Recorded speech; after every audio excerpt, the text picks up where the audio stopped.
What is going on, Pats Nation? It's your boy Colby, also known as Patriots Global, back here with another video. As always, joined with my boy Rob from Instagram, also known as Patriots7. Make sure you guys go ahead and follow him on Instagram. Let's get him to 30,000 followers, Rob. We're just under 2,000 away, so mind blown. You're almost there. Best Patriots content out there on Instagram, on social media, breaks down his thoughts, gives you insight, gives you just everything out there involving the Patriots. So if you're looking for your one-stop shop, make sure you guys go ahead, check out Rob. But we just got off of a 3.5-hour day one watch party for the New England Patriots for day one of the 2025 NFL Draft. And now, Rob, I want to start breaking down the first selection they made. It is a big one because in round one, the Patriots, they didn't trade up. They didn't trade down. There was a lot of rumors swirling around that maybe they were looking to trade up with the Browns, that everybody wanted them to trade down.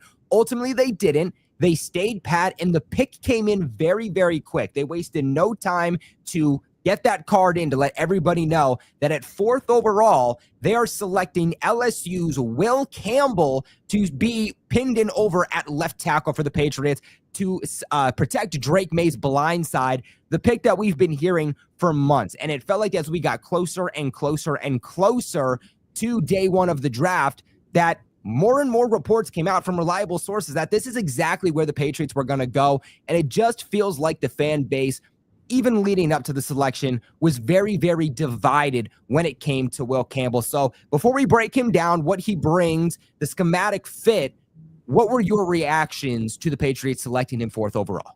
So my biggest thing is with him, obviously the measurables were a concern to me. I wasn't a fan of drafting him at 4, maybe later on, maybe anywhere between 6 and 10. But if we found out anything today, was that 7 tackles were selected. Adam Schefter himself said that 8 tackles he believed were going to go in the first round. And he was pretty darn close. Ariante Urshery was the only one that was left on the board. And who knows if he would have made it to 38. So the Patriots were kind of like in a situation where they had to draft tackle. And why not draft the best one at left tackle? When we go and look across the board, there were other people that they may have could have gotten. Armand Membu, a right tackle. There's no definite answer that you could have switched him over to left tackle. We kind of saw that last year. We thought Caden Wallace could be basically be switched over, and we saw how that experiment kind of failed. So, albeit that if he doesn't pan out at left tackle, we at least have the best guard, or at least one of the best guards in the NFL for the next 10 to 15 years. Yeah, I've always been a big Will Campbell fan. I mean, dating back to, I want to say probably about halfway through 2023, dude, I was like, oh, no, 2024, excuse me. I was like, Will Campbell, like, you are a New England Patriot. And that is exactly what happened.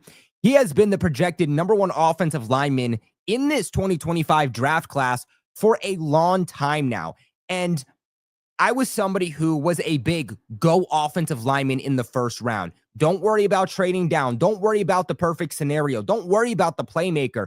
Get the guy at your biggest need. The Patriots have had a bottom 3 offensive line into the NFL over the last 2 years. Rob, I do not think that it is a coincidence that since Josh McDaniels left the Patriots in 2021, the offensive line each and every single year, 2022, 2023, 2024, it continuously got worse and worse and worse. You know what else got worse? The offense as a whole, from the passing offense to from the rushing standpoint offensively, everything got worse. Why?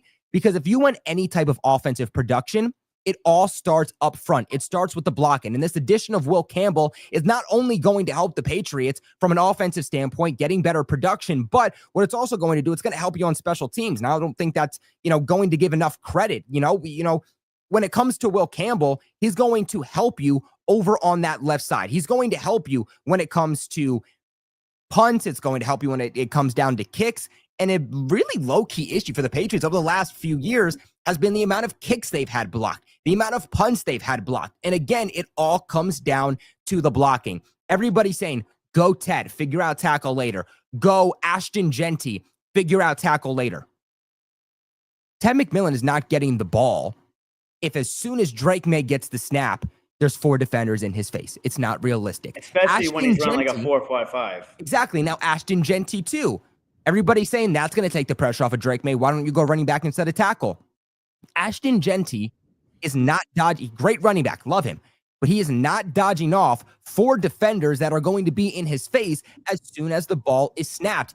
Will Campbell allows you to get your return on investment that you've made over the last few years. It allows you to get one of the biggest investments this organization has made in recent history with Drake Maye because it keeps him protected, it helps his longevity, and it's going to make him a better quarterback. But it also gives you your return on investment on Stephon Diggs, Jalen Polk, Javon Baker, because now these receivers have an extra few seconds to actually get through their routes, get an extra few seconds to get in and out of their breaks. It's going to help them get open and produce. It's also going to give you your return on investment with the running backs. Ramondre Stevenson got a multi-year extension this past offseason, made him a top 10 paid running back. You also signed Antonio Gibson in free agency last offseason to a multi-year deal. You're getting your return on investment with so many players by simply addressing the trenches and going with Will Campbell at left tackle. Is it the sexy pick? No. Are you going to get the Will Campbell jersey and race to the pro shop and race to make highlight films and hype videos on him?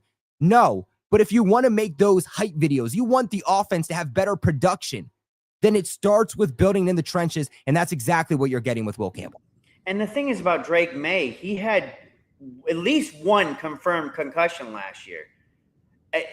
And then he, sat out a couple plays or he got knocked out of the game against the Jets. I wasn't on board with drafting him at 4. But in hindsight, now it's seeing how the draft unfolded, who knows if we didn't draft him at 4, if he would have fell. So I'm kind of happy we drafted him now. And you were right about this. My biggest thing about the Ashton Genty thing that everybody was kind of advocating for, it just eerily similar to Saquon Barkley. When Saquon Barkley was with the Giants, what did they do? He is at that point, a generational talent. They did nothing because if you don't have the offensive line, you don't have the quarterback, you're not going to be able to do anything. Ashton Genty is the nice little car, the nice little Ferrari. But if you ever seen that one meme where you have the Ferrari and that little house that looks like it's decrepit? That would be our offensive line. Now, at the very least, even if he doesn't pan out left tackle, you have a solid guard. So and the thing is, I know you got a point to make. This class is so deep at running back. One of the best running back classes in the last, they said it one of the best running back classes ever. So for me, you still can go into the 2nd, 3rd, even up to maybe the 4th or 5th round and get a quality running back. My steal of the draft is Kyle Monangai out of Rutgers. The guy is literally a human pinball machine. He shrugs off tackles. Not one of the best guys in terms of speed goes, but that goes to show you just how deep the running back class is. So why draft at a luxury? People want to talk about Saquon Barkley going to the Eagles without saying that they have one of the best offensive lines in football, 2 wide receiver ones, and a solid quarterback. We had a big gaping hole at left tackle. Left guard, we still don't know if Layden Robinson, Cole Strange, or City Soul will be it. There, at least at the very least, you lock down a side of the field or a side of the field where basically he doesn't have to look over his shoulder. He's not going to have PTSD where he feels like he has to get the ball out so quick. And he did this last year. This is my last point, and then we move forward.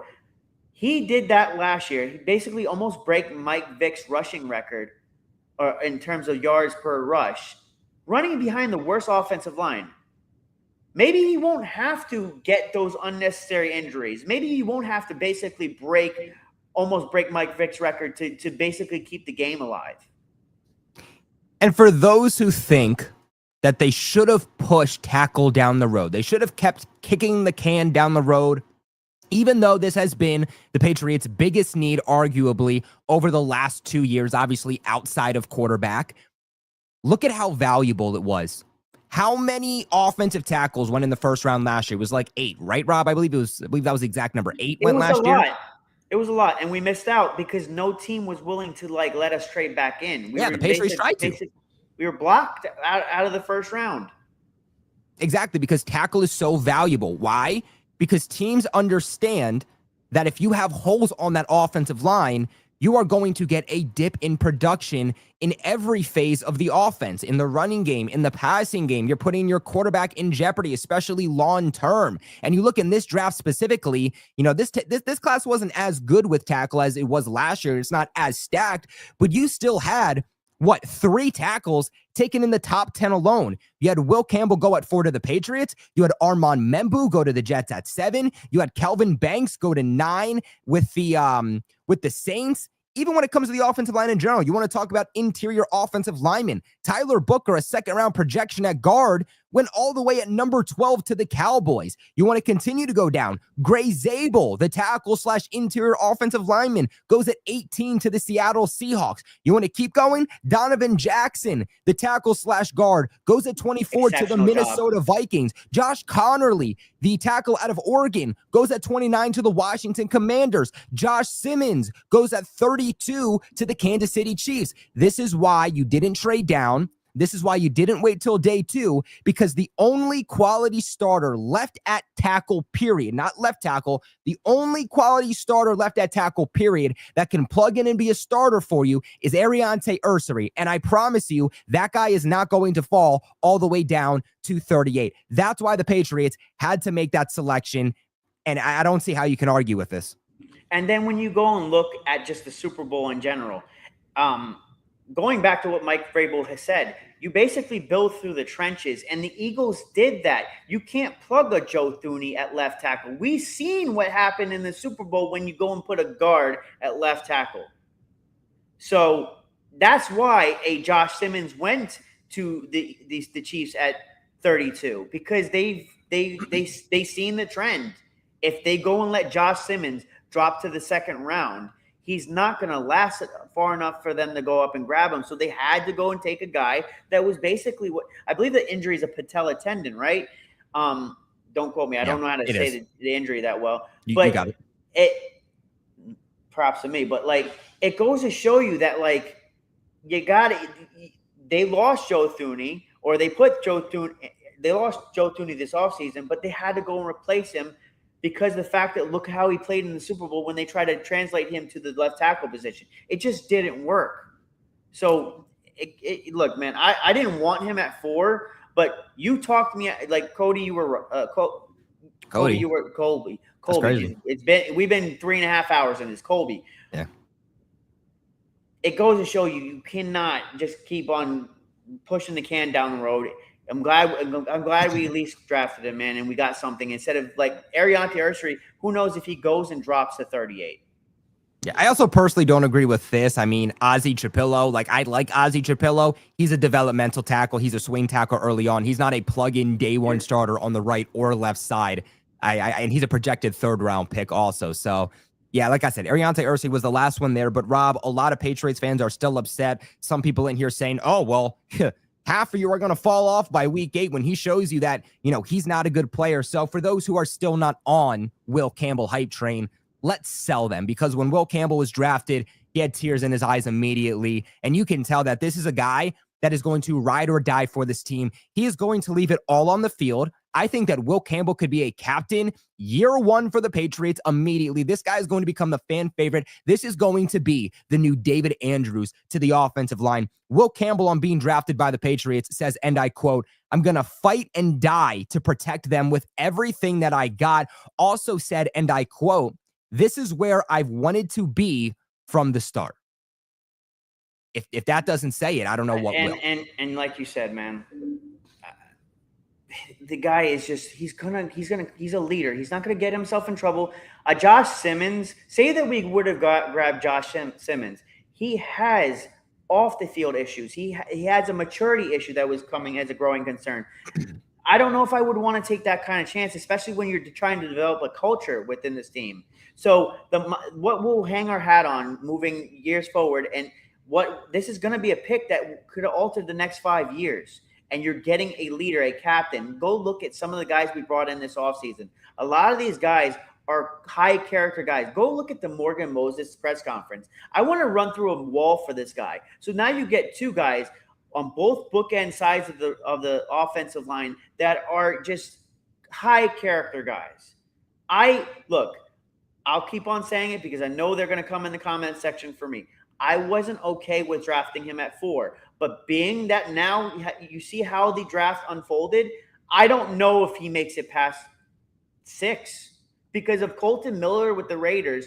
They may trade him because he's trying to get a new contract. So I don't know. I'm glad you talked me into it, man. You were right. I was wrong.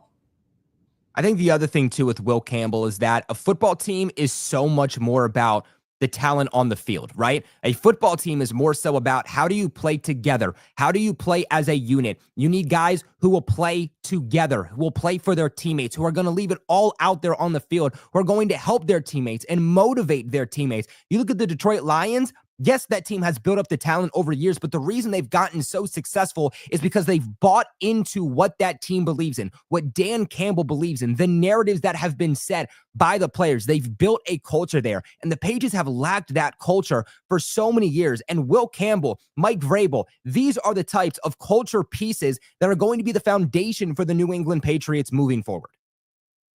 And Rob, we also have a few videos too that I think we should show. I will say this before you start that. Go look at some of the hype videos with this kid. He trains hard as hell. Grit. If I had to give one word for this kid, it is grit. I truly believe when he says he will fight and basically die on the field, I truly believe he means that.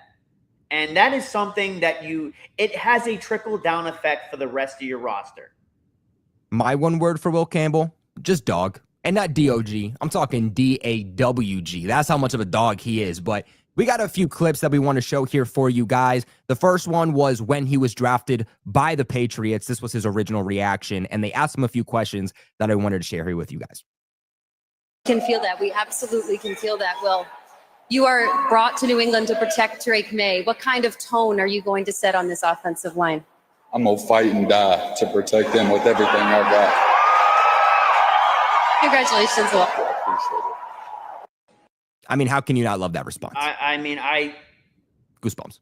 Yeah, that just makes me want to run through a freaking wall. And you know what? That's something that we need, especially with some of the character concerns that we have had in the last year with just there was no real leadership on this team, especially when you have so many of our centers went down and our captains went down.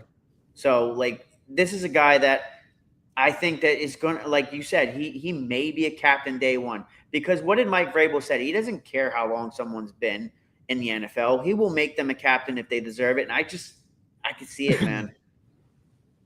Now, the next thing that I want to show you guys, this was the day before the draft. He was asked, what are your thoughts on people saying that you're not going to be a tackle because your arms are too short? By the way, 33-inch arms. Now, Rob, I also know that you said wingspan is a big part, and I completely do agree with you. I think that's more of the question is his wingspan going to do you want me to go on the tangent about that real quick? But the arm length shouldn't be the question. Penei Sewell, 33-inch arms. Rashawn Slater, 33-inch arms. He has 33-inch arms. The argument on why you think Will Campbell is going to be or not going to be a good left tackle shouldn't come down to that, but comes down to wingspan. I understand where maybe there's a little bit of a concern there, but even then, I personally think it's overhyped. But Rob, your thoughts on that? So like I said, like this is just my concern, and it's just me playing devil's advocate.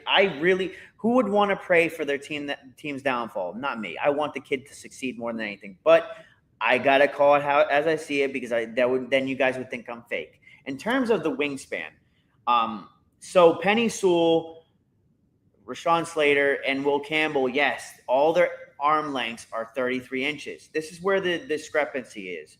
Their wingspan, and it does matter, people. Penei Sewell's 80 7/8. Rashawn Slater is 80 1/8. Will Campbell is 77 3/8. It's nearly a 3-inch difference. So what does wingspan? I had someone in my comment section say that wingspan doesn't matter. Yes, it does. And this was my definition. A larger wingspan gives for superior reach and control, makes it easier to engage and interrupt the movement of a pass rusher. It also assists in maintaining leverage and redirecting force. it does mean something. However, we've not seen someone to the level of athleticism as him. The only people that you can really say that are to the level of athleticism of a Will Campbell is Tristan Wirfs, Trent Williams, and Armand Membu.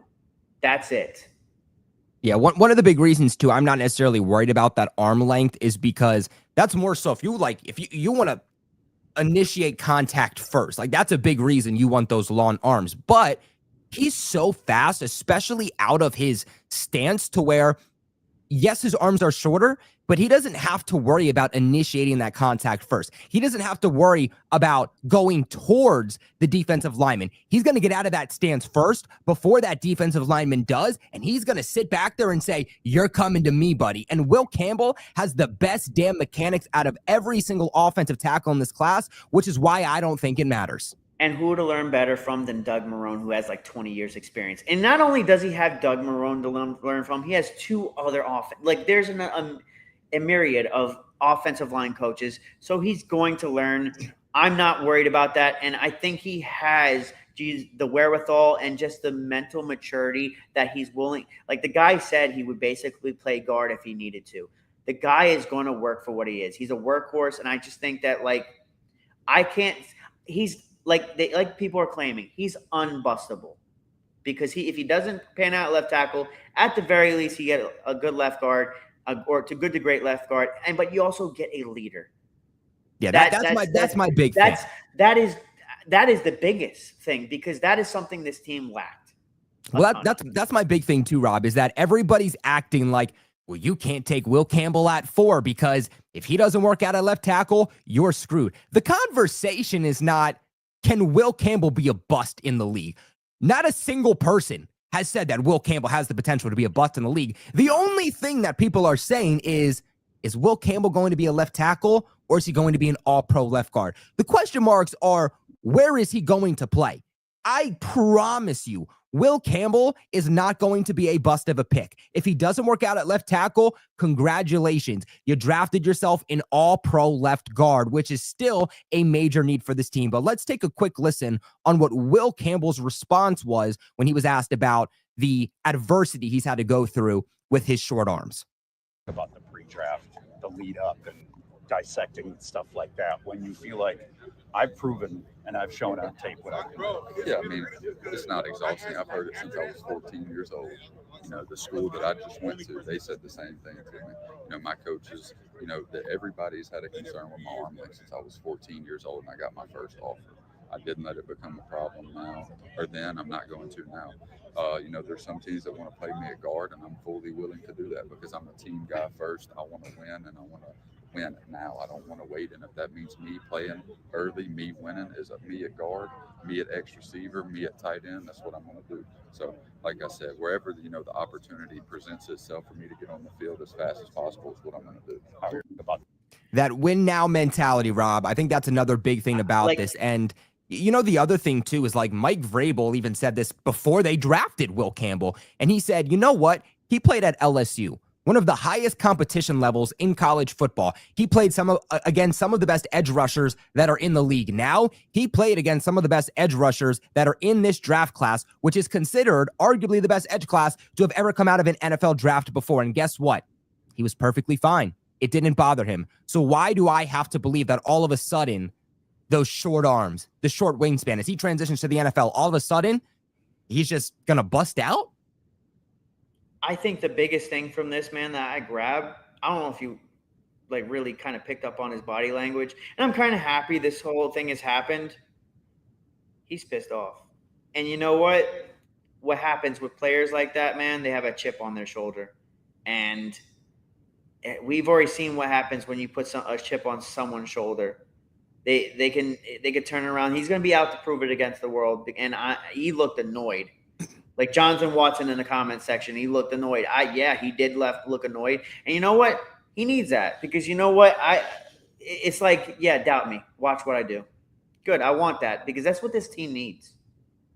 You know what another great thing about his game is that unlike some of the other offensive tackles in this class too, he's an Iron Man. And what I mean by that is he played every single game that he started at LSU over his 3-year collegiate career at LSU. This is a guy that doesn't have any injury history, any injury problems as he comes into the league, and he's durable, and he's someone that you can rely on, which I think is also very valuable. Now, some people are going to say he's coming off of his worst season at LSU, but I think that's because of the quarterback play at LSU. Go back, look at the film, look at the tape. The quarterback for LSU constantly would scramble out left and just run into Will Campbell to where, yeah, Will Campbell would technically allow a sack, but it was more so on the quarterback. It was the quarterback's fault that he was getting sacked and not Will Campbell's fault. Will Campbell's best season came in 2023 with Jaden Daniels at quarterback. And I think that's the great part about this is that with Will Campbell, I think what you're getting is more reminiscent from 2023 than it is in 2024 because Drake Maye is the type of quarterback that makes the rest of the offense look good. He's going to excel the offense past its limitations, and that includes the offensive line.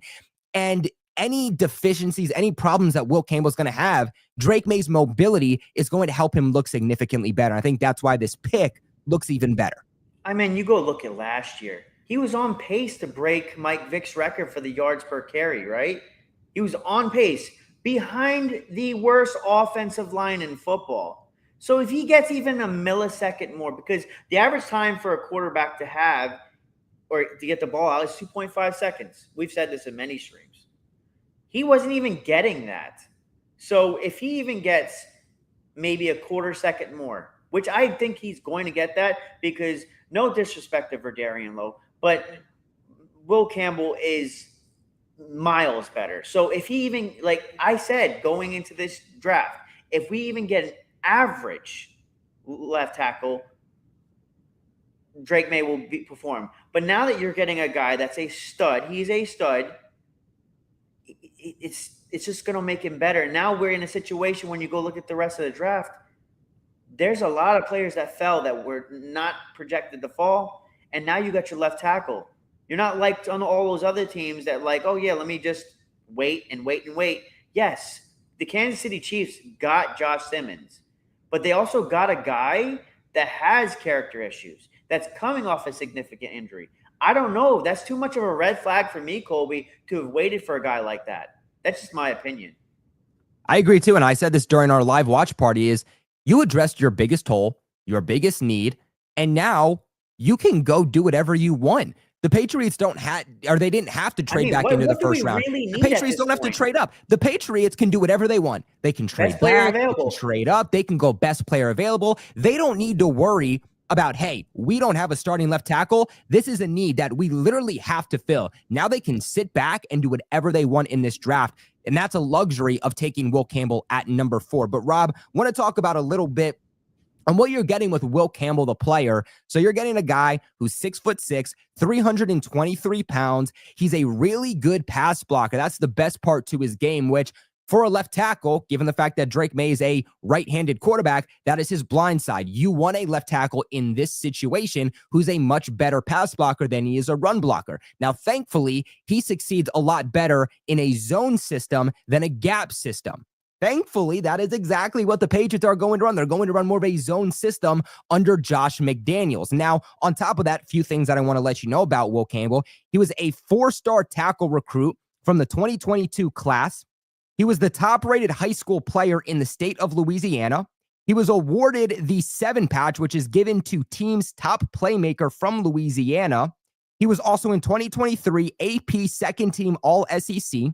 In 2024, he was the consensus All-American first offensive lineman at LSU, by the way, since Ben Wilkerson in 2004, and was the co-winner of the SEC Jacobs Blocking Trophy next to Texas's left tackle Kelvin Banks, and he trained under Duke Manyweather, I believe I'm saying that right, an offensive mastermind in order to prepare for the NFL Combine. And when you look at Josh McDaniels, what does he predicate a lot of his game plans on? I know Brooke is one of the most diehard Patriots fans in my chats and your chats. It's a screen, right? So you're going to need an athletic guy that can get out there quick enough, right? And Campbell has that speed. You're going to need to be able to utilize those jet sweeps with a Pop Douglas. How are you going to do that if your left tackle can't kick out quick enough?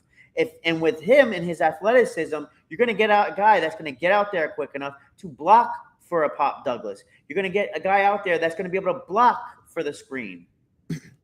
That's just how I see it, and I just think he fits the Josh McDaniels system perfectly. Yeah, I mean, one of the big things, too, is like if you're going to be running screens, as much as we know Josh McDaniels is inevitably going to do. Brooks already typing it in the chat. If it's 3rd and 15, it's a screen. 3rd and 15 screen. It's the McDaniels legacy. Hey, man, but the big thing with those screens, right? The big thing with those screens is you need offensive linemen that are quick enough to get out there into space before the running back so that when the running back is picking up steam, he has blockers ahead of him. You don't want blockers behind him. That's not going to help him. And Will Campbell has that footwork. He has that speed to be able to get out in front of the running backs, which is very valuable. No longer, Rob, do the Patriots have to very obviously run the ball strictly to the right side. Now they can run it to the right side. They can run it to the left side. And now the Patriots offense is getting significantly less predictable. Another major problem for them over the last few years. This move makes them less predictable and makes them multi-dimensional. And when you go look at him, he had one of the fastest 40s ever. For an offensive lineman. What was it? It was Trent Williams. It was Armand Membu. It was Tristan Wirfs, and it was him. I believe so, yeah. So he's got the speed. Like, it's those four ever to get out there and get the job done. But like I said, I'm not praying on his downfall. I know people will come at me. It was just at 4. But thank God we got him. And hopefully now the rest of the draft proceeding from this point on, we can fill out the rest of the positions. Because when you look at it, maybe we go get a Mason Taylor. Solid damn player. Maybe you can go get one of these running backs. There's plenty of them. We literally now can play best player available. Mike Green's out there. There's so much opportunity now that we don't have to basically be like, oh, crap, we have to go get Ariante Ursary now. Yeah, you don't have to panic. You're not forced. And, guys, I will be making a video that is going to come out earlier tomorrow, well before the start of round 2 and 3, to where I'm going to talk about some of the best prospects still on the board that the Patriots can go out there and still target for tomorrow. So that's a video you guys can look forward to watching earlier tomorrow. I'll probably release it at about 12 or 1 p.m. Eastern. So a video you can look forward to that I release every single year. You guys always love to prepare for day 2. But before we log off, want to get into some of these super chats here. You guys are being very generous. Patriots 92 comes in here and says, if Campbell ends up being a guard, Patriots need to draft a left tackle and right tackle next season. I don't necessarily agree with that. I think that Morgan Moses, I know he was signed to a 3-year deal. I think he can be here for 2 years and still play at a high enough level that where, you're fine. And by the way, the Patriots can still take a developmental right tackle. Maybe they take an Ozzie Trapillo in the 3rd round and that's your developmental right tackle. By the way, Caden Wallace still on this roster. He was a 3rd round pick. He had a really, really bad situation last year. Maybe with real offensive line coaches, he can now develop. I think he showed some upside. Let's not forget about him. Maybe you get a Cameron Williams, right? Again, let's not expect that Will Campbell's going to bust at left tackle. He did it at LSU. Let's just wait and see. Let's not prey on the guy's downfall. See what he can do before we jump to conclusions. Yeah. Now we got another $5 donation coming in here. Really, really appreciate it. It said, one thing you can be sure of is Campbell helping Maye up off the ground and going to war against someone pulling a dirty move on his quarterback. That's what you gotta love. I promise you that's not going to happen. Jamie and Sherwood last year. Jamie and Sherwood. Who ran to help out Drake Maye after that? I don't think a single Patriots player ran to help out Drake Maye, period. Will Campbell will start swinging at a guy if someone hurts Drake Maye. They'll go to war for him, like he said. He's got grit, man. He's got a ton of grit, and I'm not scared about, we needed that. We haven't had a guy. Well, look when Mac Jones was knocked down. No players running to pick him up. We need a guy that, and I think Morgan Moses will do it too. I'm serious. I think that we have guys that will go and help the quarterback up and fight for our quarterback. Because you know what the Patriots needed? The Patriots need energy. They've been playing with low energy over the last few years.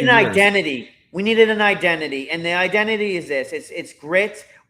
This is just eerily similar. I know I don't like to compare teams to the Lions, and it's just building in the trenches and building it where we're going to bite you in your damn kneecaps. We're going to build out the rest of the roster, but this team is just not going to go. They're going to punch you in the mouth. I agree. Well, guys, this is where we kick it off to you. What do you think about the Will Campbell addition for the New England Patriots, 4th overall in the 2025 NFL Draft? We still got rounds 2 through 7 on top of the UDFAs that are going to be signed over the next 2 days. Make sure you guys subscribe to the channel. Hit that bell notification when you do so that you get notified when I post a video, a short, a live stream, a community post. Consider becoming a member for exclusive benefits. Leave a big like on the video on your way out because it helps support me tremendously. Make sure you guys follow Rob on Instagram at Patriots7. Helps him significantly. Let's get him to 30,000 followers. He is less than 2,000 followers away. But as always, we appreciate you guys for watching. And never forget, go Pats, baby. We'll see you guys tomorrow.